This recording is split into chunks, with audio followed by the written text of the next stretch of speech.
9월 말이 되니까 그나마 시원한 아침 저녁으로 시원한 날이 돼서 얼마나 활개를 치면서 살아가고 있는 이 힘을 주는지. 그런데 이렇게 좋은 날씨 우리는 뭘 해야 될까요? 들로 산으로 그동안 여름에 너무 더웠어서 놀러를 못 갔는데 가야 되겠지만 따라하게 보세요. 가장 좋은 놀이터는 우리 예수 그리스도다. 가장 좋은 놀이터는 말씀 아니다. 믿으십니까? 아멘. 아멘 하시는 분들 지금 말씀을 하시는 분들이 복이 넘치게 축복합니다. 이 서머나 교회가 그러한 교회였어요. 서머나 교회가 있는 이 지역은 굉장히 에베소 교회하고 가까이 있는 아름다운 항구 도시죠. 지금도 서머나 이 지역이 그 도시가 이렇게 남아있더라. 터키에 이즈미르라고 남아있는데 제가 잘 몰라서 사실을 보니까 야, 그 바닷가에 풍요로움 있는데 딱 이런 날 여행 갔으면 너무너무 좋겠다. 그러한 도시더라고요. 그래서 이 서머나는 자연적으로 아름다운 한 곳의 도시입니다. 그 다음에 이 호모의 출생지이기 때문에 그러한 또 자부심, 역사적인 자부심이 굉장히 많이 있고요. 이 동방의 화려한 이 상품들을 유럽에 수출하기 때문에 이 번영의 도시였어요. 그래서 잘 닦여진 길이 있었고, 그러니까 그 동전에는 아시아의 최고의 도시 서머나 이렇게 기록되어진 그 동전을 다 사용할 정도로 그만큼 이 도시가 부유한 도시였죠. 사도 요한이 이 편지를 쓸 당시에는 인구가 약 20만 명이었대요. 엄청나지 않습니까? 그래서 그 크고 화려한 도시였고 가장 번영한 도시 중에 하나였고 7교회가 소아시아 7교회가 다 사라지고 없지만 지금도 여전히 존재하는 그러한 도시입니다. 그래서 이 서머나라는 말은 뭐냐? 헬라어로 미르인데 이거는 몰약이다, 향유다. 우리가 이 향유를 어떨 때 사용합니까? 예, 그렇죠. 집에 안 좋은 냄새가 있거나 그럴 때 이 냄새를 제거하기 위해서 사용하고, 또 몰약은 시체에 넣어서 이 썩어지는 것들을 막기 위한 이 방부제 역할을 하는데 이것이 서머나 교회의 이름하고 너무너무 잘 어울리는 거예요. 서머나 교회는 예수님을 따라가는 그 믿음 때문에 환난과 궁핍을 당하였지만 그들에게 오히려 향기가 막 났어요. 어느 향기가 났을까요? 아멘. 생명의 향기가 났었어요. 그리스도의 향기가 났었어요. 그리고 또 어떤 역할을 했을까요? 썩어져 가는 그 세상에서 방부제 역할을 감당하면서 하나님의 영광을 드러내는 거였어요. 그 결과가 뭐냐? 그들은 그 박해 속에서 인내하는 거였지만 그 결과가 가난이었어요. 궁핍이었어요. 그래서 이 서머나 교회가, 이러한 교회가 어떻게 만들어졌을까? 정보는 아니지만 추정하기를 아마 에베소 교회하고 좀 80km 가까이 떨어져 있는 거기 때문에, 비교적 가까이 떨어져 있기 때문에 바울이 사도행전 19장에 보면 에베소 지역에서 3년을 밤낮 두란노 서원에서 말씀을 가르칩니다. 그때에 오고 가면서 말씀을 들었던 사람이 서머나 지역에 가서 이 교회를 세우지 않았을까, 이렇게 추정할 수 있는 거죠. 그래서 이제 어려울 때에 이 요한을 통하여서 요한상 중에 이 각 교회에게 주시는 말씀이 있는데 요한계시록에는 몇 개의 교회가 나오고 있습니까? 7개의 교회가 나와 있죠. 그들에게 다 편지를 썼어요. 이 편지를 썼는데 이 편지에는 일정한 형식이 있습니다. 사자에 편지하라. 예수님은 어떤 분이신가? 예수님에 대한 칭호가 나오고요. 그 다음에 칭찬을 합니다. 칭찬하고 난 다음에 이제 책망을 합니다. 책망으로 끝나는 것이 아니라 책망에 대해서 너희가 어떻게 살아야 될 건가 교정을 해주는 거죠.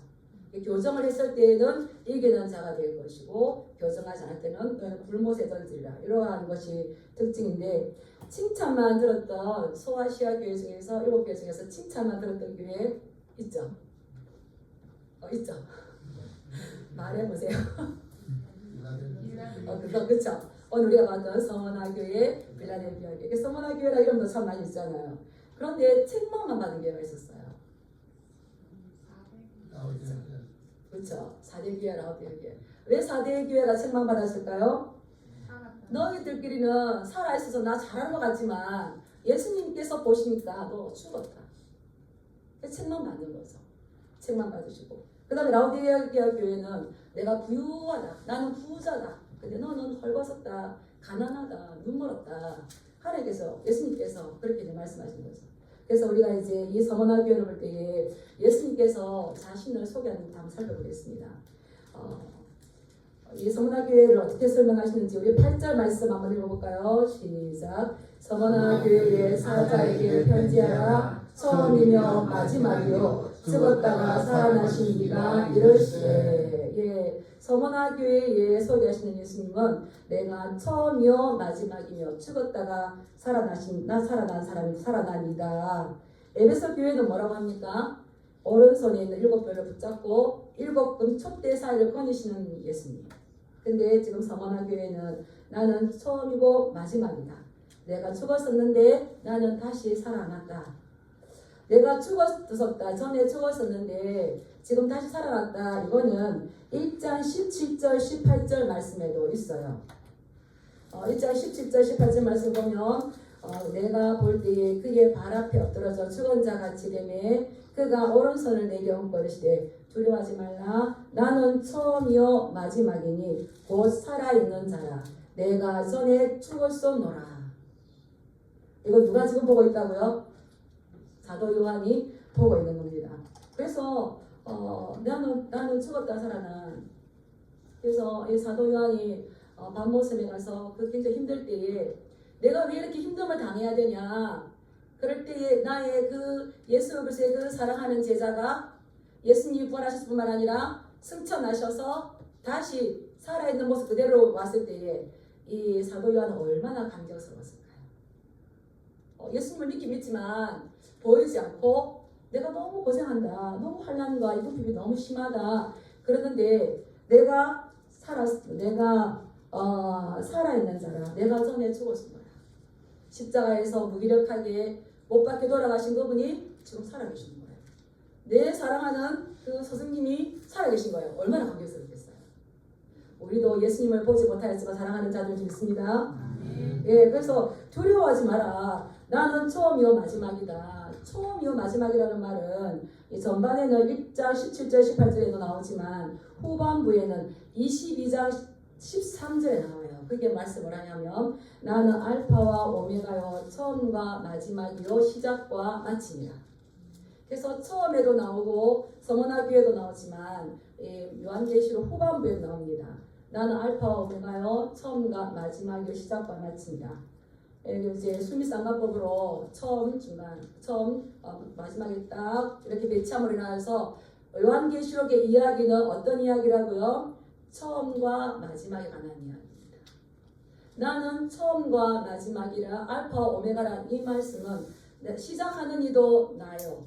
완성하는 이도 나라는 겁니다.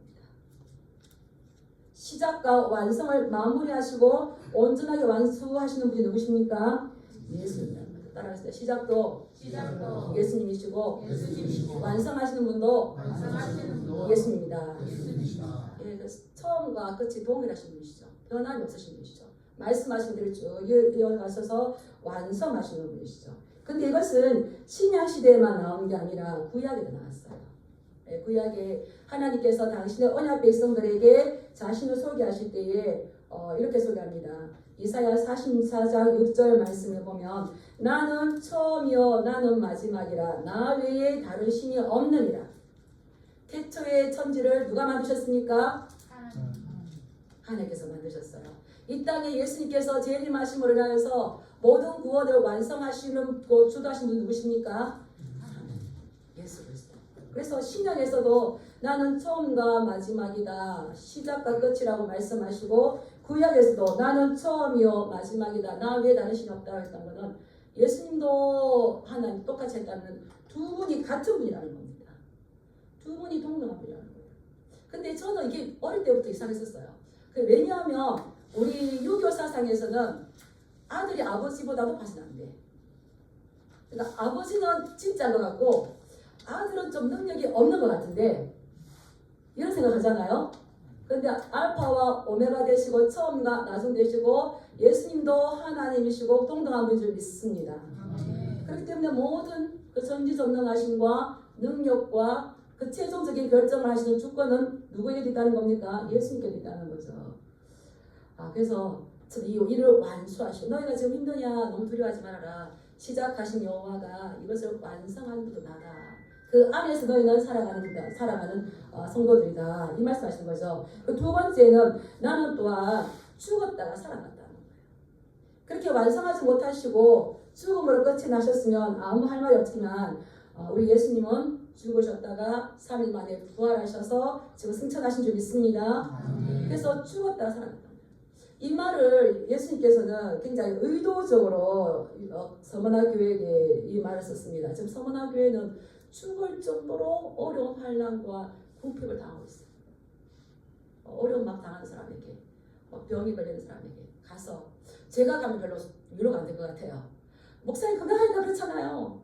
근데 먼저 아파 보신 분이 가가지고 나도 그래 봤었어. 나도 아파 봤었어. 그게 최고의 그 공감대가 만들어지면서 위로가 될 것 같아요. 지금 이들은 환난과 궁핍을 당하면서 어려워졌을 때에 그래 네가 어렵냐? 나도 죽었었어. 나도 십자가에서 그 고난 당하면서 죽었었어. 근데 그게 끝이 아니야. 나는 지금 전에 죽었었지만 지금 살아났어. 그래서 예수님이 왜 이 말을 했냐면 이 서머나 교회가 당면한 문제, 죽음에 이를 정도의 큰 고통을 참고 견뎌내면서 믿음 생활을 할 수 있다는 것을 알고 계셨기 때문에 죽었다가 다시 살아나신 분이 두려워하지 않을 수 있는 믿음과 담대함을 주시기 위해서 우리를 주셨습니다. 우리에게 가장 큰 소망은 뭡니까? 예수 그리스도입니다. 죽음 앞에서 가장 큰 소망은 뭐겠습니까?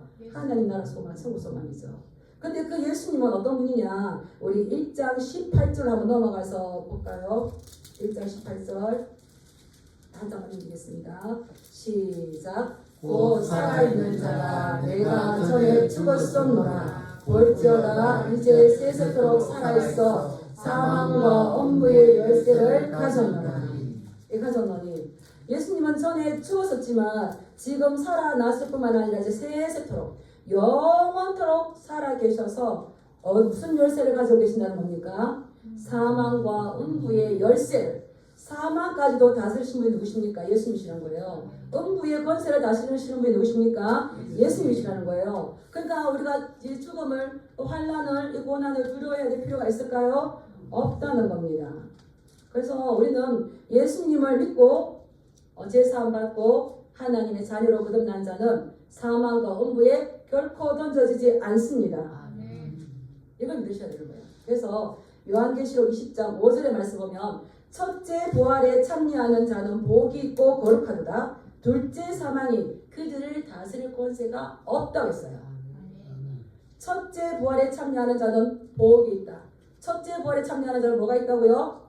복이 있습니다. 둘째 사망의 권세가 그들에게 다스릴 수 없는 겁니다. 오히려 이 첫째 부활에 참여한 자들은 하나님과 그리스도의 제사장이 되어서 왕노릇한대요.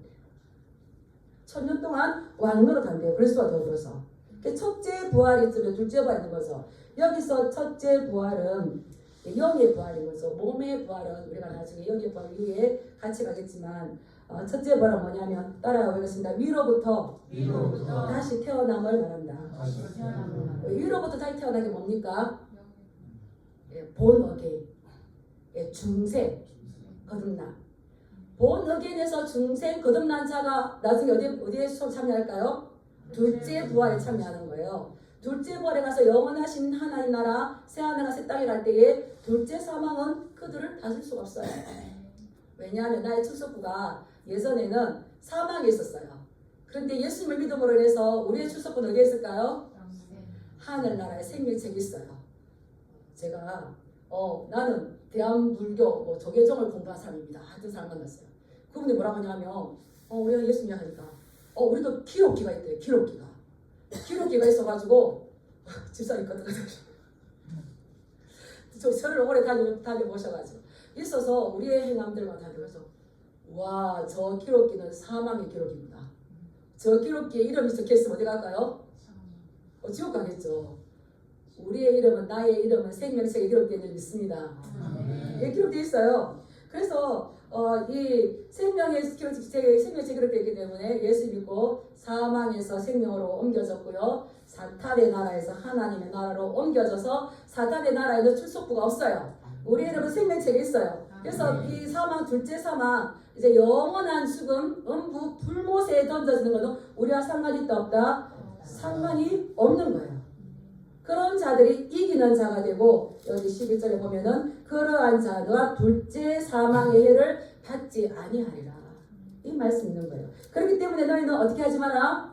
두려워하지 말라는 거예요. 담대하라는 거예요. 이 믿음의 확신을 가지라는 거예요. 그래서 우리 신앙생활에 너무 감사해요. 1장 19절에 보면 그러므로 내가 본 것과 지금 있는 일과 장차 될 일을 기록하라. 기록하여서 성도들에게 다 알리게 해라. 우리 1장 1절 읽어보겠습니다. 1장 1절 시작. 예수 그리스도의 계시라. 이는 하나님이 그에게 주사 반드시 속히 일어날 일들을 그 종들에게 보이시려고 그의 천사를 그 종 요한에게 보내어 알게 하신 것이라. 앞으로 이런 일들은 성경에 있는데 사실 안 일어나. 사실 귀찮아. 이것입니까? 반드시 속히 일어날 겁니까? 이것을 기록하여서 지금 장차 일어날 일들을 기록하여라. 이것을 읽고 듣고 그 가운데에 행하는 자는 복이 있는 것을 주시는 거죠. 그래서 이 둘째 사망해를 받지 않을 수가 있는 거죠. 우리는 지금도 죽었으나 살아서 부활 성천하신 예수님이 불꽃 같은 눈동자로 우리를 지켜보고 있는 줄 믿습니다. 그래서 매일매일 죽는 연습을 잘 하셔야 돼요. 근데 그러한 이 서머나 교회를 예수님께서 내가 처음과 나중이고 죽었지만 살아있는 나는 너희를 칭찬합니다. 뭐라고 칭찬하겠습니까? 우리 9절 말씀 한번 볼까요? 시작. 내가 네 환난과 궁핍을 알거니와 실상은 네가 부요한 자리라. 자칭 유대인이라는 자들의 비방도 알거니와 실상은 유대인이 아니요 사탄의 편함이라. 예수님께서 이들이 지금 이 당하는 환난을, 이 궁핍들을, 그들이 당하는 이 비방을 다 알고 계셔요. 다 알고 계시는데, 그러나 내가 보니 너희들 실상은 부유한 자다. 우리가 환난 당하는 걸 좋아할 사람이 아무도 없죠. 이거는 그 위기 가운데서 마음으로 일어나는 그 극심한 것. 근데 이거는 더 폭넓게 말하면은 억압이나 압박을 당하는 거. 얼마나 힘들겠습니까? 억압이나 압박을 당한 결과가 뭘까? 이들에게 가난이었어요. 박해를 받아서 인내하는 건 할 수 있어요. 근데 그 결과가 뭐라는 겁니까? 궁핍, 아주 극도로 가난함이었어요. 그래서 내 가족이 이렇게 먹을 것을 못 줘. 내가 못 먹는 건 괜찮은데 내 아이가 뭔가를 요구할 때에 못 해줘요. 왜 이런 환난과 궁핍을 왜 당할까요? 이들 원래부터 이렇게 가난한 사람이 아니었어요. 근데 예수님 안에 들어옴으로 인해서 예수님에 대한 믿음, 예수에 대한 사랑 때문에 이들은 환난을 겪어야 됐고 그 환난의 결과가 이 궁핍이었는데 이 모든 것들을 누가 보고 계신다고요? 예수님이 보고 계십니다. 우리 연약함들 다 체험하셨고요. 그래서 우리의 그 어려움들을 공감해 주셔요. 그들은 가난하지만 목숨을 걸고 충성하는 교회이기 때문에 하나님께서 그 서머나 교회를 더 많이 사랑하고 계신다는 겁니다. 그래서 예수님이 뭐라고 칭찬하신다고요? 따라서 실상은 너는 유한 자다. 세상 사람들은 네가 경제적으로 궁핍한 걸 보고 너 정말 가난해. 예수 믿는다더니만 그게 꼴이 뭐냐? 이렇게 하겠지만 예수님께서는 그럼에도 불구하고 충성스럽게 감당하는 너희들이야말로 영적으로 부유한 자라고 말씀하고 계시는 겁니다. 이것을 선택하시겠습니까? 근데 여기에 정반대 교회가 있어요. 아까 나는 부유하다, 나는 부자다 하는데 내가 보니까 너 가난하고 가련하고 눈물 없고 벌거벗었다 하는 교회가 어느 교회입니까? 라오디게아 교회였어요. 라오디게아 교회는 칭찬이 하나도 없어요. 근데 자기들이 보니까 난 너무너무 부유해. 예. 우리 3장 17절 읽어볼까요? 3장 17절 시작. 내가 말하기를 나는 부자라 부요하여 부족한 것이 없다 하나 내 공고한 것과 가련한 것과 가난한 것과 눈먼 것과 벌거벗은 것을 알지 못하는도다. 그렇기 때문에 네가 계속 그렇게 하고 있다면 난 너를 뭐 할 거라고? 토해야 될 거야. 그래서 우리는 이 말씀을 들을 때에 나는 어떤 길을 가지? 도전을 받으셔야 돼요. 가난하지만 예수님께서 인정하시는 믿음의 부요를 따라가겠습니까? 아유, 죽어봐야 알지 천국 어딨어. 그러면서 지금 내가 부유한 거 택하겠어. 어떤 길을 선택하시렵니까? 이 라오디게아 교회에는 징계와 책망만 있었어요. 열심을 내어서 회개하라고 했어요. 회개하지 않으면 그에게 이 생명체에게 기록되어진 것이 힘들어진 거죠. 그래서 우리가 이 서머나 교회를 따라가느냐 라오디게아 교회를 따라가느냐가 중요한 게 아니라 우리 누구를 따라가야 되는 겁니까? 예수님은 부유하셨잖아요. 모든 만유 위에 모든 통치하시는 부유하신 분인데 우리를 위해서 가난한 자의 삶을 사셨어요. 그리고 혐오스럽고 사람들이 꺼리는 그 십자가를 향하여서 우리에게 생명 주시기 위해서 담대하게 걸어가셨어요. 그 걸어가신 길을 또 사도 바울도 따라갔어요. 그래서 사도 바울은 뭐라고 했습니까? 예수로서 하는 것이 가장 고상한 것이고 내가 십자가 외에는 내가 십자가 밖에는 자랑할 것이 없다고 했어요. 우리는 무엇을 자랑하시겠습니까? 그래서 하나님 기뻐하는 교회가 어느 교회냐, 하나님께서 사랑하는 교회가 어느 교회냐, 믿음이 부유한 교회가 어느 교회냐, 네가 부자인 것 같지만 실상은 벌거벗은 가난한 교회가 어디냐 라고 할 때에 따라해보겠습니다. 환난과 핍박을 잘 이기고 견디는 교회가 하나님 보시기에 부유한 교회다. 이들은 사실은 서머나 교회는 쿵핍하게 살지 않을 수도 있었어요.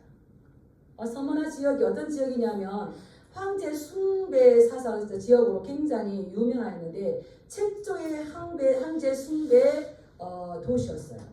그래서 그 지역에서는 이미 더 오래전에 로마 여신을 위한 신전을 건축하였고요. AD 26년경에는 로마에 충성한다고 해서 티베리우스 황제를 위한 신전을 건축했어요. 그래서 그들이 부유하게 된 것은 누구에게 잘 보였기 때문일까요?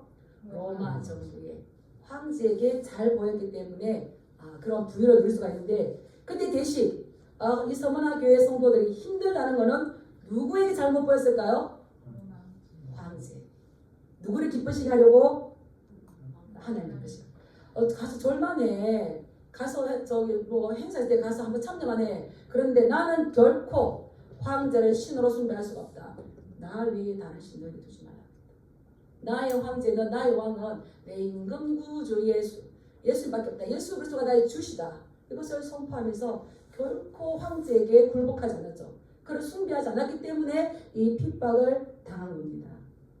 그 핍박을 당했기 때문에 이들에게는 생사 문제가 왜 어렵냐면 그들이 어떤 물건들을 생산하거나 어떤 제품들을 생산하거나 했을 때에 그냥 파는 것이 아니라 말듯이 길드라는 조합이 있어서 그 조합을 통하여서 매매를 할 수 있었어요. 근데 이 서머나 교회가 황제 숭배로 인하여서 번성한 지역이기 때문에 황제 숭배를 하지 않으면은 길드에서 같은 조합을 맞춰주지 않아요. 그래서 야, 너 지금 우리 이 도시가 황제 숭배로 인하여서 이렇게 번영했는데 야, 너 때문에 우리가 황제한테 잘못 보이면 너 때문에 우리까지 불효당할지 몰라. 그리고 그 길드 조합에서 강제 탈퇴를 당했어요. 아무리 농사를 지은들, 아무리 배가 있어서 물고기를 많이 잡은들 사주지 않는데, 이방인들이 사주지 않는데, 로마인들이 사주지 않는데 무슨 경제활동이 되겠습니까? 거기다가 그들은 실상은 사단의 회라, 같은 유대인들끼리도 핍박을 해요. 왜냐하면 로마에 볼 때는 같은 유대인이기 때문에 같은 줄 알아. 근데 유대교에서 기독교로 개종한 이들은 좀 다르죠. 유대인들이 기독교인들 때문에 자기들의 손해를 안 보려고 막 고발하는 거예요. 그래서 안팎으로 지금 힘들어지는 거죠. 이렇게 안팎으로 힘들어질 때에 그들은 오히려 내가 박해를 받는다 할지라도 환난을 받는다 할지라도 내가 궁핍함을 택할지언정 그들과 타협하지 않았다는 겁니다. 그렇기 때문에 예수님께서 그 모든 것을 아시고 뭐라 한다고요? 네가 부자라는 거죠. 네가 부유하다는 거예요. 그래서 이들에게는 책망이 없어요. 이미 그들은 죽을 정도로 하기 때문에. 책망은 뭡니까? 회개하라는 건데 회개하라는가? 없는 거예요. 우리는 세상적으로 세상 사람들이 경제적으로 어떠한 또 외부적으로 가진 것들을 부자라고 생각하지만 우리 하나님의 나라의 관점에서 그게 아닌 것을 잘 기억하시기 바랍니다. 나는 하나님 앞에서 어떤 자인가? 근데 예수님께서 이들에게 다시 한 번 더 권면을 하세요. 우리 2장 10절 말씀 한번 읽어보겠습니다. 시작. 너는 장차 받을 고난을 두려워하지 말라. 볼지어다 마귀가 장차 너희 가운데에서 몇 사람을 옥에 던져 시험을 받게 하리니 너희가 10일 동안 환난을 받으리라. 내가 죽도록 충성하라. 그리하면 내가 생명의 강을 너희에게 주리라. 예수님께서 그들에게 권면을 하시는 거예요. 네가 결단코 두려워하지 말라. 따라하시죠. 굴하지 말라. 굴복하지 말라. 결단코 두려워하면 굴복할 수밖에 없어요. 근데 당뇨라는 거죠. 근데 앞으로 어떤 일이 일어난다고요? 지금 힘든 것뿐만 아니라 앞에 더 힘들 것이 있을 것인데 장차 너희 몇 사람을 옥에 던져서 시험을 받게 할 거라는 거죠. 옥에 던져 시험을 받게 한다는 건 어떤 순교의 일도 각오하라는 거예요. 아이고 지금까지 힘들었는데 앞으로 더 무서워지면 어떡해. 근데 그 기간이 얼마 정도라고요? 오래가 아니고 따라서 짧다. 10일 동안 견디다가 영원한 생명을 얻겠습니까? 10일을 못 견디고 타협해서 불못에 던져지겠습니까? 10일을 정해줬어요. 10일을. 이거는 긴 시간이 아닌 거예요. 이거 잘 견디라는 거죠. 그런데 그 기간 동안에 마귀가 너희 몇 사람을 옥에 던져서 시험을 받을 거다. 이 시험을 받는 일, 순교하는 상황, 이 고난 당하는 일이 일어날 건데 왜 시험을 받는 건가? 시험을 왜 받을까요? 이건 유혹과 다릅니다. 테스트를 받는 겁니다. 우리 너의 믿음이 어떠한가 하나님 앞에서 검증을 받으시는 거죠. 제품을 만들고 검증합니다. 검증해서 이제 분량이 안 됐을 때 정품으로 나가는 거죠. 우리 신앙도 그런 것 같아요. 이 10일 동안 우리를 환난을 통해서 시험하시는데 너희의 믿음이 하나님 앞에서 신실한 믿음인가? 진짜인가 가짜인가? 따라오겠습니다. 환난이 오면 나뉘어진다. 환난을 왜 주실까요? 나누는 거예요. 퀴즈를 왜 할까요? 알곡과 두쟁이를 가르려고. 환난이 오는데 떨어져 나갔어. 나는 진짜 내가 막 떨어져 나갔어. 진짜일까요? 가짜인 거예요. 다 모아다가 불에 태워버렸다고 그랬어요. 농부가. 근데 퀴즈에서 환난이 왔어. 알곡은 안으로. 그래서 너의 믿음이 하나님 앞에서 신실한가? 이거를 긍정하는 거예요. 그래서 이 어려움 앞에서, 이 환난 앞에서, 그 궁핍함에서 너는 나를 누구라 하느냐? 너는 나를 누구라 하냐? 주는 그리스도시오. 살아계신 하나님의 아들이십니다. 그리스도시오 뜻이 뭐라고요? 나의 구원자이시오. 나의 주인이십니다. 나의 임금이십니다. 하나님 아시죠? 나중에 다시 고백하고 직업 있다 살고 보고 이게 통할까요? 안 통할까요? 안 통한다는 거죠. 우리의 믿음이 네가 제대로 나를 알고 있느냐, 이 환난 앞에서 우리의 믿음을 테스트하시고 긍정하는 거죠. 그래서 많은 사람들이 앞에서 떨어져 나왔어요. 호미 앞에서, 골리앗 앞에서, 요리고 앞에서, 아이선 앞에서. 우리는 어떠한 사람이 되겠습니까? 그래서 그 떨어져 나와 다시 방향 한 바퀴 돌아야 되는 거죠. 그런데 아까 제가 올라올 때에 나는 믿는 찬양이 있었잖아요. 그 찬양 가사가 내게 허락한 시련을 통해 나의 믿음 더욱 강하게 자라. 믿음의 사람들은 시련을 통해서 떨어져 나가는 것이 아니라 나의 믿음 더욱 강하게. 그래서 그 시험을 잘 통과하시기 바랍니다. 시험 칠 때에 합격하시기 바랍니다. 그 시련을 통해서 오히려 어려워지는 것이 아니라 나의 믿음이 어떻게 해야 된다고요? 더 강하게 자라고 더 예수님 붙잡는 비결을 알게 되고 그런 거죠. 그걸 할 수 있도록 너희는 어떠한 사람이 되라고요? 죽도록 충성하라. 죽도록 충성하라. 충성하라 피토스. 믿음이라고 했는데 충성이라고도 하지만 우리는 이거를 뭐로 번역하겠습니까? 신실한 자가 되라. 변함이 없는 자가 되어라. 그런데 오늘날에는 이 박해가 무서운 게 아니죠. 육신의 부유함들이 더 우리를 신앙에서 떠나가게 만드는 겁니다. 이게 무서운 겁니다. 그래서 우리가 진정으로 두려워야 할 것은 박해 없는 것이 아니라 이 육신의 평안함이지. 육신의 안락함이지. 이것이 하나님을 멀리하는 거 아십니까? 오늘 예배자가 왜 없습니까? 부여가지고 나가고 싶은 거예요. 근데 우리는 이 날이 다 예배하기 좋은 날이죠. 근데 그러할 때에 우리가 언제까지 신실해야 된다고요? 죽도록 이건 우리의 태도의 문제예요. 태도. 저도 예전에 죽도록 충성하면 봉사하는 줄 알았어요. 근데 너희의 태도가 중요해서 죽도록 한다는 건 죽음이 위기가 오는 순간까지도 죽을 정도의 그 순간까지 해서도 우리는 어떻게 해야 되는 거예요? 신실해야 되는 거예요. 신실. 죽음 앞에서. 따라하시면 일단 살고 보자. 일단 살고 보자. 네, 그럼 어떻습니까? 달라. 그래서 예수께서 하셨잖아요. 손에 쟁기를 잡고 뒤를 돌아보는 자는 하나님 나라에 합당하지 아니하니.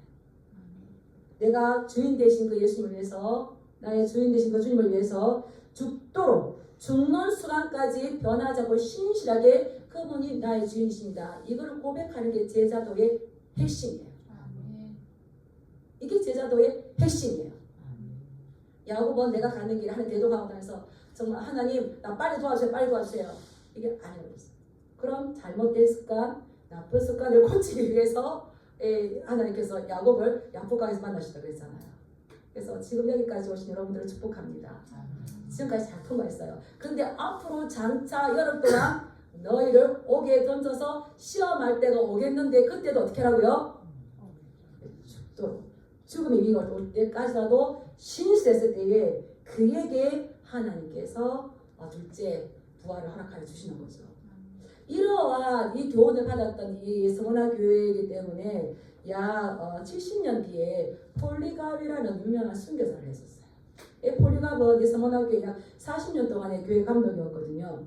그랬는데 실제적으로 이 서머나 교회에서 순교한 사람들이 참 많이 나오는데 이 폴리갑이 이제 그 황제 순교 앞에서 예수님을 한 번만 모른다고 부인하면은 살 수가 있었던 겁니다. 아마 폴리갑은 그때 당시 많은 사람들에게 존경받는 사람이었던 것 같아요. 그래서 총독이 막 대우를 합니다. 한 번만, 딱 한 번만 예수님을 모른다고 부인해 주세요. 그러면 살려주겠습니다. 딱 한 번만 예수님을 모른다고 부인하고 그 다음에는 당신이 어떻게 살든지 내가 관여하지 않을 테니까 몇 번만? 몇 번? 딱 한 번. 근데 부인했을까요? 안 했을까요? 안 했어요. 그러니까 또 이게 총독이 화가 나가지고 막 이러는 거예요. 목숨이 아깝지 않느냐? 시저의 이름으로 예수를 부인하고 맹세해라. 사자가 나에게는 있다. 막 이러는 거예요. 그럴 때 이 폴리갑은 뭐라고 하냐면 내가 사는 동안 86년 동안 내 구주 예수님 나를 한 번도 부인한 적이 없는데 내가 어떻게 살겠다고 그 예수님을 부인하겠냐. 이건 거였어요. 그래서 이 유명한 그 상황과 이 예화가 이 실제적 이야기가 우리 마음에 얼마나 큰 도전을 줍니까? 그 그리스도의 향기인 거죠. 이 미르라는 이름을 가질 정도로 그 향기. 그래서 그 향기를 맡아 우리들은 어떻게 살고 싶은 마음이 있는 겁니까? 이제 북한의 신앙 4대 이야기가 있는데 거기 김집사 이야기가 있어요. 거기에 보면 실제적으로 지금도 예수 믿는 것 때문에 끌려가서 고문을 당하고 또 나온대요. 그럴 때 그 김집사님 그 할아버지가 끌려가서 고문을 당하고 또 이제 기독교인들을 빨리 대라 같이 잡아보려고. 근데 이 할아버지가 끝까지 그것을 지켰대요. 그리고 예수님 부인하지 않았대요. 그러면서 손가락이 무뎌지고 이게 신체적인 압박도 다 당했어요. 그래서 이제 무섭지 않느냐, 그 김북한 그 선교사님 무섭지 않느냐. 그렇다면 많은 사람들이 예수님을 배반하겠네요. 그러니까 김사하는 말이 왜 배반해요? 나도 끌려가면 우리 할아버지처럼 예수님의 이름을 배반하지 않고 우리 공동체가 있는 것을 말하지 않아야 되겠다. 이렇게 각오를 하죠. 무슨 말인지 아시겠습니까? 가서 핍박당하고 신체적인 압박을 가하고 신체가 망가떨어지고 손가락이 부러지고 이렇게 할 때에 와 예수 믿다 본전 못 찾겠는데 도망가자가 아니고 나도 우리 할아버지처럼 어려운 일들이 있을 때에 내가 이 꼭 다물고 끝까지 신앙지켜야지. 이건 거예요. 그래서 우리는 라오디게아 교회처럼 가고 싶으냐, 서머나 교회처럼 가고 싶으냐, 궁극적으로 예수 그리스도의 그 삶을 따라가고 싶으냐. 그러한 자에게 어떠한 것이 있는지 우리 죽도록 충성하라 그리하면 생명의 간을 너에게 구원을 주라는 말씀이죠. 우리 11절 말씀 읽어보겠습니다. 귀 있는 자들은 성령이 교회들에게 하시는 말씀을 들을지어다. 이기는 자는 둘째 사망의 해를 받지 아니하리라. 이 결과가 분명히 있다는 거예요. 그것을 교정해서 그대로 쭉 가면 둘째 사망의 해를 받지 않겠지만 바울이 그러죠. 너희가 성령을 시작했다가 육신으로 마치느냐. 성령으로 잘 시작했지만 어렵고 보면은 육체로 바뀝니다. 그러면 그는 둘째 사망에 갈 수밖에 없겠죠. 오늘 우리 앞으로 장차 나타날 일들이 있기 때문에 우리가 지금이든 앞으로 우리는 준비를 하셔야 되는 겁니다. 그래서 말씀으로 먼저 이것을 먹고 우리가 어려울 때에 우리는 이 길이 천국 가는 길이에요. 끝까지 천국에 가야 완성이 되는 건데 우리의 믿음의 길을 끝까지 죽도록 충성하시면서 하나님을 기쁘시게 하고 하나님을 사랑하는 데 거하기를 주님으로 축복합니다. 네, 기도하겠습니다.